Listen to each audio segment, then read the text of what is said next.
श्रावक का मस्तक अन्य लिंग वालों के यहाँ नहीं झुकता है। श्रावक का मस्तक कुलिंगियों के आगे नहीं झुकता है। श्रावक का मस्तक कहीं नहीं झुकेगा विपरीत मान्यता वालों के आगे। क्या ध्यान दीजिएगा क्या लिख रहे हैं, एक एक बातें कितनी गंभीर है।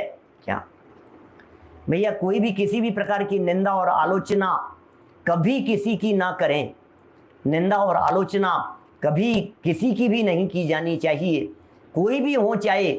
नामोल्लेख तो हम किसी का करते ही नहीं है, किसी का भी नहीं किया जाना चाहिए। सबका अपना पद है, सबकी अपनी गरिमा है, सबके अपने अपनी योग्यता सामर्थ्य है। इसलिए बराबर हमें सबकी गौरव गरिमा को यथा योग्य रीति से ध्यान में रख करके ही बात करनी चाहिए। देखिए,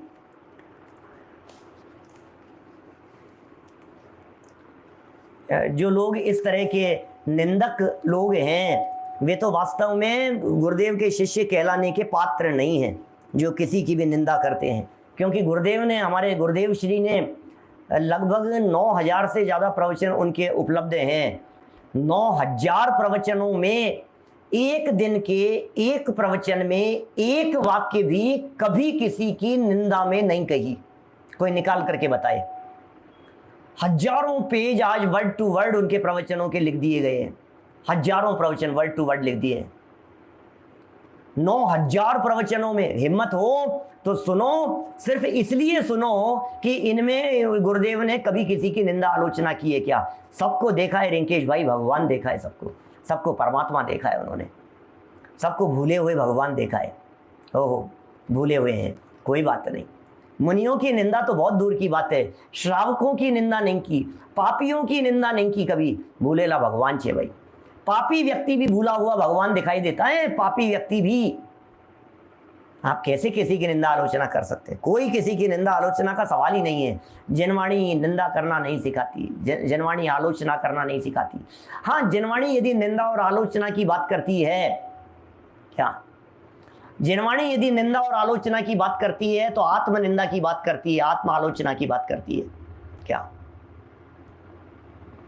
जनवाणी ये कह रही है आत्मनिंदा करो, आत्म आलोचना करो, आत्म निरीक्षण करो, अपने आप का निरीक्षण करो, अपनी कमियों को देखो, अपनी कमियों को टटोलो, अपनी कमियों को निकाल करके परिष्कृत होने का प्रयत्न करो। अरे दूसरों की तरफ क्या उंगली उठाऊं मैं? जो एक उंगली दूसरों की तरफ उठती है या उठाता है व्यक्ति, 4 उंगलियां 3 उंगलियां उसकी तरफ उठी हुई दिखाई देती है। 4 उंगलियां, बोलो ये क्या क्या कर रहे हो आप? एक उंगली दिखा रहे हो, ये उंगली आप उसको दिखा रहे हो, तो 3 उंगलियां, ये अंगूठा, ये आपकी खुद की तरफ मुड़ा हुआ है। इसका मतलब दूसरे की एक गलती देखने वालों समझ लेना तुम में उससे 4 गुना ज्यादा गलतियां दिखाई देगी अपने आप में। अपने आप को देखिए। संपूर्ण जिनवाणी अपने आप को सुधारने के लिए, संपूर्ण जिनवाणी क्या अपने आप को सुधारने के लिए, अपने आप को निर्मल बनाने के लिए। देखिए, यहाँ तो असंयमियों की वंदना, हम असंयमियों की वंदना इसलिए नहीं कर रहे हैं क्योंकि वे पापी हैं, ऐसा नहीं है। हम असंयमियों की वंदना इसलिए नहीं कर रहे हैं कि हमें उनकी निंदा आलोचना करनी है कि नहीं नहीं नहीं। हम असंयमियों की वंदना इसलिए नहीं कर रहे हैं क्योंकि जो जिसको वंदन करता है वो वैसा बन जाता है, जो जिसकी भक्ति करता है वो वैसा बन जाता है, जो जिसके चरण छूता है वो वैसा बन जाता है, जो जिसकी आराधना करता है वो वैसा बन जाता है। इसलिए भैया, हमें तो जिनके जैसा बनना हो, हम तो उनके चरणों में मस्तक झुकाते हैं। हमें सकल संयमी बनना है, हम सकल संयमियों के आगे मस्तक झुकाते हैं। वंदे तद्गुण लब्धये। भावेश भाई जलगांव से ये जो बात कह रहे हैं, वंदे, वंदना क्यों? संयमियों की वंदना है। अरे श्रद्धा से संयम के आगे मस्तक झुकता है, श्रद्धा से मस्तक झुकता है भाई साहब, झुकना भी चाहिए। संयम के आगे असंयमी लोग, इनका मस्तक नहीं झुके, ऐसा कैसे हो सकता है? क्या वज्रसेन जी साहब, सब ज्ञान स्वभावी आत्माएं, किसकी निंदा करूं मैं? किसकी निंदा करूं? ये निंदा करने योग्य परिणति ये वास्तव में निंदनीय है, क्योंकि आप पर्याय दृष्टि से देख रहे हो, द्रव्य दृष्टि से देखो भैया। पापों से मत देखो, पारिणामिक भाव से देखो जरा। पापी भी पारिणामिक भाव से देखेंगे तो आपको परमात्मा नजर आएंगे। पापियों को पाप से नहीं, पापियों को पारिणामिक भाव से देखो। जब पारिणामिक भाव से देखते हैं, पंचम पारिणामिक भाव से देखते हैं, तो हमें वे पापी नज़र नहीं आते हैं, हमें वे परमात्मा नज़र आते हैं। क्या पता कौन सा कमठ कब तिर जाए, क्या पता कौन सा अंजन चोर कब सारे पाप छोड़ करके, सप्त व्यसनों को छोड़ करके परमात्मा बन जाए। क्या पता विद्युत चर चोर जो चोरी करने के भावना से आया था, चोरी करने के भावों से आया था जम्बू स्वामी के यहाँ, और अपने 500 चोरों को साथ में लेकर के आया था, क्या पता कब उसका परिणाम बदल जावे और वो दीक्षा लेकर के और जम्बू स्वामी से साथ साथ में मोक्ष चले जावे, सिद्धालय में जाकर के विराजमान हो जावे। क्या पता किसका जीवन कब बदल जावे। दूसरे के ऊपर क्या उंगलियां उठाएं भाई साहब। हम पापी से पापी जीव भी सुधरते हुए देखे हैं, कीचक जैसे जीव सुधरते हुए देखे हैं, अपराधी पापी खोटे से खोटे जीव, अरे रावण जैसे पापी जीव, कंस जैसे पापी जीव, इन सब के भी तिरने के उल्लेख हमारे यहाँ शास्त्रों में आए हैं। रावण भी निर्वाण प्राप्त कर लेगा, रावण भी तीर्थंकर बन जाएगा। आप सोचिए, तीर्थंकर बन जाएगा रावण। रावण रावण रावण किसी व्यक्ति से कह दो रावण, तो वो ऐसा समझता है जैसे कितनी बड़ी गाली दे दी हो मेरे को, रावण कह दिया। पता नहीं कैसा बदनाम हो गया है हमारे यहाँ भारतीय संस्कृति में, वो रावण हो गया बदनाम। एक वाक्य पर आज ही चर्चा चल रही थी, जाही पाप रावण नरक गयो, ताही पाप लोगों ने खिलौनों कर राख्यो है। कमल चंद जी साहब पिड़ावा वालों के साथ में आज बैठे हुए थे दिन में, और चर्चा चल रही थी, ओह भैया जिस पाप से रावण नरक चला गया, दुनिया भर में वो पाप दिखाई दे रहे हैं। कोई बात नहीं, शंभु कुमार का जीवन देखो, प्रद्युम्न कुमार का जीवन देखो, कैसे कैसे पाप करने वाले दिखाई देंगे। ओ भैया सुनो, वो सब जीव तिर गए, आराधना करने लग गए, सारे पाप उन्होंने छोड़ दिए। पाप छोड़ देने के बाद में क्या है, फिर तो परमात्मा भी बन सकते हैं। कोई भी व्यक्ति कभी भी छोड़ सकता है। देखिए सेठ ने क्या कह दिया, सेठ ने ये कह दिया किससे, उस तापसी के वचनों को सुनकर के ये कह दिया कि मैं तो श्रेष्ठ श्रावक हूँ, श्रावक हूँ इसलिए रागी द्वेषी अन्य लिंगी को नमस्कार नहीं करूँगा। मैं श्रेष्ठ श्रावक हूँ, रागी द्वेषी को वंदन नहीं करूँगा, अन्य लिंगियों के आगे अपना मस्तक नहीं झुकाऊंगा मैं। क्या रावण का एक नाम रिंकेश था। रिंकेश भाई गजब बात कह रहे हो आप अपने ही नाम के बारे में हैं? वो तो रिंकेश होगा, हो सकता है रिंकेश नाम रखा हो उसका, और बाद में फिर जब बाली मुनिराज के माध्यम से उसको कैलाश को दबाया गया कि ऊपर साधना कर रहे थे मुनिराज, बाली मुनिराज, और रावण ने अपनी शक्ति प्रदर्शन करते हुए कैलाश को उठा लिया, तो बाली मुनिराज ने अपने पैर के अंगूठे से, उन्हें भी विकल्प आ गया, रिद्धिधारी थे बाली मुनिराज, उन बाली मुनिराज ने पैर से दबाया, अंगूठे से, पैर का जो अंगूठा होता है ना, उस अंगूठे को हल्का सा दबाया और रोने लग गया, तो रोने पड़ गया उसका नाम, रोवण, रोवण रोने वाला, क्या उसका अहम टूट गया। तो वो जो रोवण्या था वो रोवण्या बदल करके रावण हो गया, ऐसा है। रिंकेश के लंकेश, देखिए जो भी है, लेकिन रावण जो नाम पड़ा है ये उसके रोने की वजह से पड़ा है। बचाओ बचाओ चलने लगी उसके जीवन में, तब जाकर के वो फिर पैरों में आकर के पड़ गया। बाद में फिर उन्होंने शिथिल छोड़ा और उसकी अकल ठिकाने आ गई, ऐसा तब जाकर के बाद में उसका नाम रोवण्या हो गया, रावण ऐसा नाम पड़ा उसका। चलिए आगे कहते हैं, इसी तरह की और बात कहते हैं, और प्रमाण प्रस्तुत करते हैं यहाँ पर। पंचव महावय जुत्तो, 5 महाव्रतों से संयुक्त, पंच महावय जुत्तो तिहि गुत्ती ही जोस संजदो होदी, निगंथ मुख मग्गो सो होदी हु वंदने जेय। अर्थ, जो आत्मा पंच महाव्रत करी युक्त 3 गुप्ती करी संयुक्त होए सो संयत संयमवान है। बस 28 की भी जरूरत नहीं है, और लो 28 मूल गुणों की भी जरूरत नहीं है, हमारे यहाँ शास्त्रों में वंदनीय मुनिराजों की चर्चा करते समय अष्ट प्रवचन मातृका वाले मुनिराजों को पूजनीय कह दिया गया है। मुनि होने के लिए, निर्वाण जाने के लिए 28 मूल गुणों का यदि ज्ञान नहीं है और सिर्फ अष्ट प्रवचन मातृका का ज्ञान है, अष्ट प्रवचन माता का यदि ज्ञान है, जिनमें 5 महाव्रत और 3 गुप्ती आते हैं, 5 महाव्रत और 3 गुप्ती, बस इतना सा यदि उत्कृष्ट रीति से पालन हो रहा है तो बोले हो गया काम। इतना ही है, 5 महाव्रत और 3 गुप्ती। जो आत्मा 5 महाव्रत करी युक्त, 3 गुप्ती करी संयुक्त होए, सो संयत संयमवान है। जो इनसे संयुक्त होता है वो संयमवान है। सो ही निर्ग्रंथ मोक्ष मार्ग है, वही स्तवन करने योग्य तथा वंदन करने योग्य है।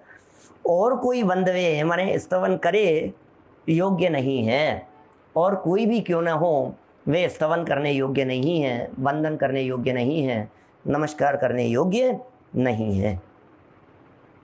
अरे ऐसी गाथाएं इतनी लिखी है। 5 समिति 3 गुप्ती हैं, यहाँ 5 महाव्रत लिखा है इन्होंने, पंच महावय जुत्तो ऐसा है।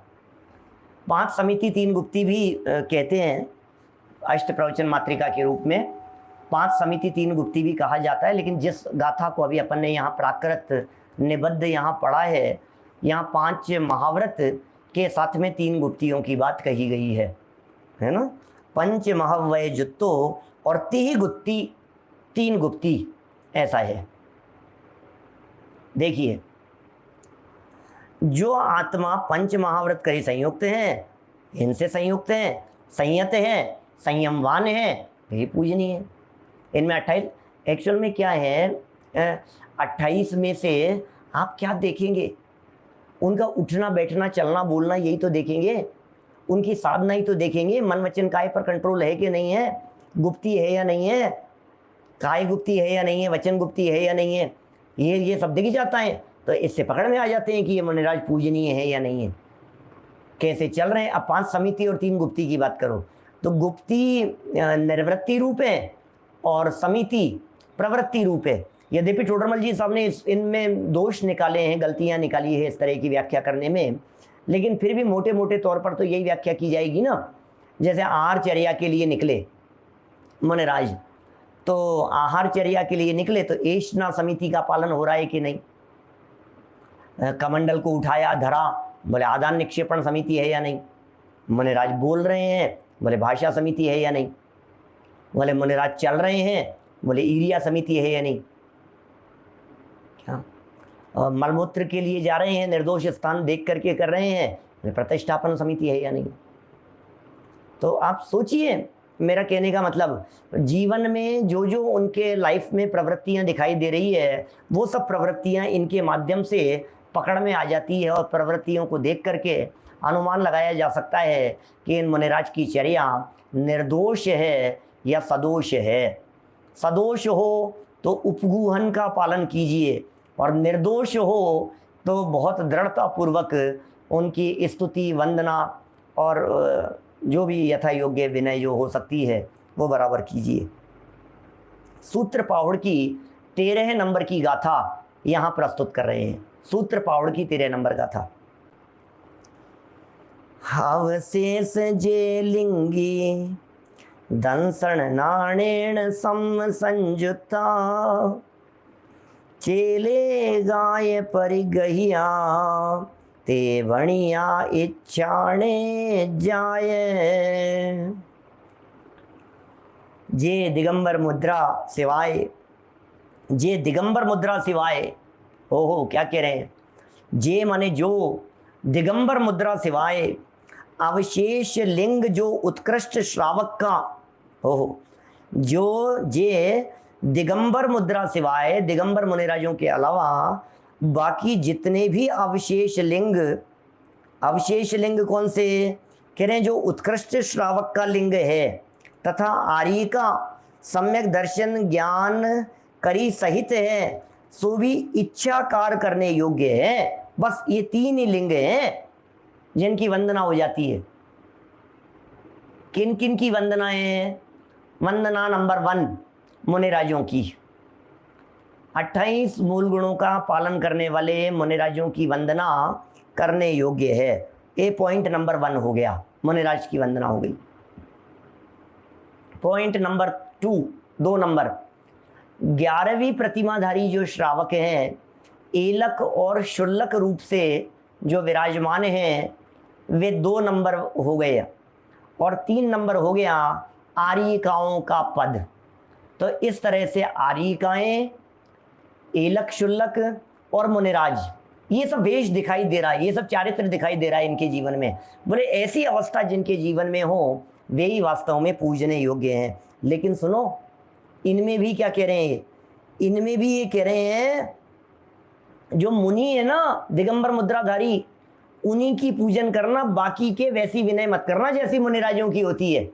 सो भी इच्छाकार करने योग्य है, न कि मुनि के तुल्य नमोस्तु करने योग्य। अब 2 बातें हो गई, एक हो गया नमोस्तु करने योग्य, एक होता है इच्छाकार करने योग्य। आप लोग जानते हैं या नहीं, इतनी समझ तो मनुष्य जीवन में जैन कुल में जन्म लेने वाले प्रत्येक श्रावक को होनी ही चाहिए कि आप एलक जी, शुल्लक जी के लिए वंदना करते हुए किन शब्दों का प्रयोग कर रहे हैं, माता जी के लिए किन शब्दों का प्रयोग कर रहे हैं, और मुनिराज के लिए किन शब्दों का प्रयोग कर रहे हैं। हमारे यहाँ पंच परमेष्ठी, अरिहंत, सिद्ध, आचार्य, उपाध्याय और साधु, क्या उल्लास भाई, अरिहंत, सिद्ध, आचार्य, उपाध्याय और साधु, इन पंच परमेष्ठियों के लिए नमोस्तु शब्द का प्रयोग है। नमोस्तु, बस इनके लिए नमोस्तु शब्द का प्रयोग होता है। मुनिराजों के लिए, तीर्थंकरों के लिए, अरहंतों के लिए, भगवान के लिए, परमात्मा के लिए, उनके लिए नमोस्तु शब्द का प्रयोग किया जाता है। जो एलक जी और शुल्लक जी हैं, उनके लिए इच्छामी शब्द का प्रयोग होता है। इच्छामी माने आप जैसे संयम अंगीकार करने की मेरी भी इच्छा है, ये इच्छामी, इच्छामी शब्द का प्रयोग होगा। ठीक है। और जो आर्यिका माता जी होते हैं, आर्यिका के जिन्होंने व्रत अंगीकार किए हैं, उनके लिए वंदामी शब्द का प्रयोग किया जाता है।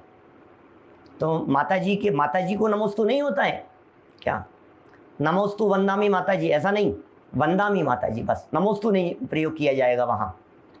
माता जी के लिए वंदामी शब्द का प्रयोग, एलक जी और शुल्लक जी के लिए इच्छामी शब्द का प्रयोग, और मुनिराजों के लिए नमोस्तु शब्द का प्रयोग किया जाता है। ये विधान है बराबर, बहुत योग्य रीति से। तो ये कह रहे हैं इच्छामी कह रहे हो ना आप, एलक जी, शुल्लक जी के लिए, माता जी के लिए वंदामी शब्द का प्रयोग किया है। तो यहाँ ये स्पष्ट शब्दों में आचार्य देव निर्देश दे रहे हैं हमारे को, कुंदकुंदाचार्य देव निर्देश दे रहे हैं, सूत्र पाहुड़ के अंदर निर्देश दे रहे हैं। अष्ट पाहुड़ का 2nd चैप्टर है सूत्र पाहुड़। उस सूत्र पाहुड़ में हमें ये कह रहे हैं कि मुनिराज के तो अर्घ चढ़ेंगे, नमोस्तु कहा जाएगा, और इनसे जो इनके अतिरिक्त जो हैं, चाहे वो उत्कृष्ट श्रावक और आर्यिका ही क्यों नहीं हो, सो भी इच्छाकार करने योग्य हैं। इच्छाकार माने इच्छामी, इच्छा है आप जैसा अवस्था हो, इस तरह के इच्छाकार करने योग्य है। न कि मुनि के तुल्य नमोस्तु योग्य, मुनिराजों के तुल्य नमोस्तु योग्य नहीं क्या। हालांकि जिन मत में 3 लिंग मानने योग्य हैं, ये 3 ही लिंग मानने योग्य कहे हमारे यहाँ, जैनेन्द्र भगवान के मत में ये 3 ही लिंग मानने योग्य कहे हैं। तब अन्य लिंग वेशधारी, वेशधारी ये शब्द भी बड़ा स्पेशल शब्द है ये, क्या यहाँ वेशधारी शब्द का प्रयोग कर रहे हैं ये। हालांकि जिन मत में 3 लिंग मानने योग्य हैं, तब अन्य लिंग वेशधारी व कषाय युक्त प्राणी जिन मत में पूजने योग्य व वंदना करने योग्य कैसे हो सकते हैं। लो अब बतलाइए, जैनेन्द्र भगवान के मत में ये वंदना करने योग्य कैसे हो सकते हैं। कषाय सहित प्राणी वे कैसे सम्माननीय हो सकते हैं हमारे लिए। अन्य लिंगी हैं, अन्य वेशधारी हैं, उनकी कैसे पूजा हो जाएगी, उनकी कैसे भक्ति आराधना हो जाएगी। अन्य वेशधारी हैं, तो वेशधारी का मतलब समझ गए आप।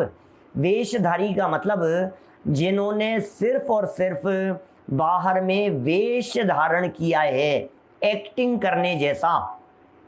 जैसे अमिताभ बच्चन ने उसमें डाकू का वेश बना लिया, क्या जादूगर का वेश बना लिया, तूफान ऐसा। तो ये वेश धारण कर लिया उसने। कभी साधु का वेश बना लेता है, कभी बाबा का वेश बना लेता है, कभी वकील का वेश बना लेता है। तो जो वेश आपने बाहर से बनाया है, कुली का वेश बना लिया मान लीजिए अमिताभ बच्चन ने, तो वेशधारी कहलाएगा, वो वेश धारण किया है उसने। इसी तरह से बाहर में वेश धारण कर लिया उन्होंने साधुओं का, सच में वे साधु नहीं है, वे वेशधारी शब्द है। मैं नहीं कह रहा हूँ, सूर्य सागर जी महाराज साहब ने इस तरह की बात लिखी है। ऐसे शब्दों का प्रयोग वे ही कर सकते हैं, हमारी हिम्मत नहीं है, हमारी सामर्थ्य नहीं है, हम किसके ऊपर कैसे उंगली उठाएं, हम नहीं कह सकते हैं कुछ भी। कोहू सी से धारे कोहू, जटा कोहू खारे कोहू, ये सारी पंक्तियाँ इनकी सूर्य सागर जी महाराज साहब ने लिखी थी, पहले अपन ने पढ़ी थी इस तरह की। फिर लिख रहे हैं कदापि काल में भी नहीं हो सकता, माने पूजने योग्य वे नहीं हो सकते हैं। याते इसलिए जो प्रकरण चल रहा था, उस प्रकरण से इस प्रकरण को जड़ा जोड़ करके देखिए तो कहते हैं याते यह क्षेत्रपाल पद्मावती वगैरह है, पूजन करने योग्य या वंदना करने योग्य नहीं हो सके। क्या क्या कह रहे हैं? इसलिए जो क्षेत्रपाल हैं, पद्मावती हैं, ये सब चूंकि ये संयमियों में आते ही नहीं है, इनका गुणस्थान 5वां हो ही नहीं सकता है, इनका गुणस्थान तो नियम से 4था होगा। क्या भाई, ये जिनका गुणस्थान नियम से 4था ही हो सकता है, देवगति के अंदर 4 से ऊपर 5वें गुणस्थान की पॉसिबिलिटी ही नहीं है वहाँ, तो वो तो नियम से ही असंयमी हो गए ना। इसलिए चाहे वे क्षेत्रपाल जी हों, चाहे वे पद्मावती जी हों, चाहे वे धर्मेंद्र जी हों, चाहे वे और भी कोई हों, चाहे वे सौधर में इंद्र ही क्यों नहीं हो, वे भी बराबर यहाँ नहीं आएंगे। ठीक है ना। सामने पूछ रहे हैं भट्टारक जी किस श्रेणी में आएंगे। वास्तव में भट्टारक जी जो हैं, इन सब का वेश प्रतिमाधारी श्रावकों के रूप में होता था, हुआ करता था। आज क्या स्थिति में है, क्या है, मैं नहीं कह सकता, लेकिन उनकी जो स्थिति, एग्जैक्ट पोजीशन जो भट्टारक जी की है, वो 11वीं प्रतिमाधारी के, 10वीं 11वीं प्रतिमाधारी के समकक्ष मानी गई है।